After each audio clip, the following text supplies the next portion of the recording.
السلام عليكم. لو انت ما بتحبش الكوسة اوعى تفوت الفيديو ده، ولو انت بقى بتحبها فانت هتتفرج على الفيديو ده اجباري.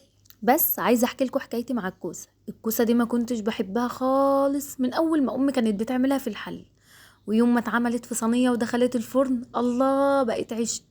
ويا سلام بقى يوم ما اتحط عليها بشاميل ما عدتش ببطل اعملها. بس كالعادة قبل ما نبدأ الفيديو هجاوب على سؤال المرة اللي فاتت. أصغر سورة في القرآن هي كانت سورة الكوثر. والنهاردة هسأل سؤال تاني: ما هي السورة التي لم تبدأ بالبسملة؟ السورة اللي ما تقالش فيها بسم الله الرحمن الرحيم. ويلا بينا نبدأ وصفتنا. بسم الله. تنقية الكوسة عامل مهم جدا في ان هي تطلع حلوة معايا.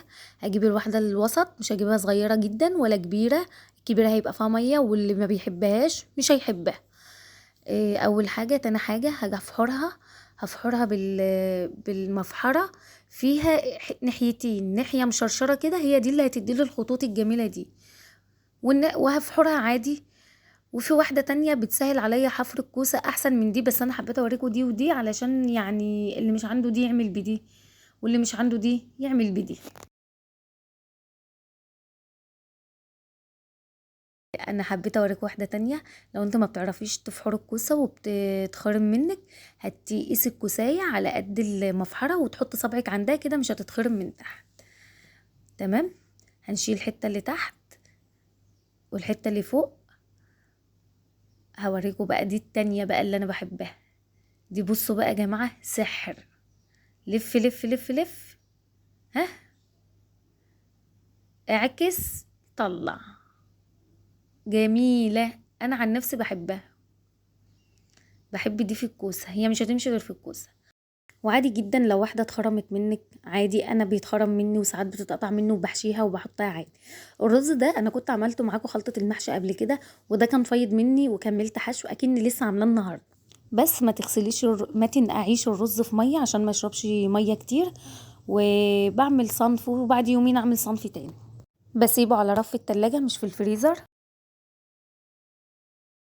هنا بقى كنت خلصت الكوسه ورصيتها في الصينيه بالشكل ده، وحطيت ميه بشويه ملح ورشيت شويه فلفل على الوش، ما كانش عنده شوربه.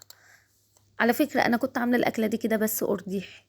عملتها قبل كده مع الفراخ المشويه، وممكن تعمليها جنب فرخه مسلوقه ومتحمره بس، وممكن تعمليها جنب شويه بطاطس وشويه سلطه وحته مخلل، وتبقى 10 على 10. ويلا بينا نعمل البشاميل. معلقتين دقيق على النار مع عليهم معلقتين سمنه. هسيبهم لحد ما يتحمروا كده وريحتهم تروح، ريحه الدقيق تروح، وانزل عليهم بكوبايتين لبن باردين وهقلبهم. واحط عليهم شويه ملح وشويه فلفل لحد ما البشاميل ياخد القوام ده. هنا بقى الكوسه بعد ما استوت حطيت عليها البشاميل وادخلهم الفرن. هشغل الشوايه بس تاخد لون حلو.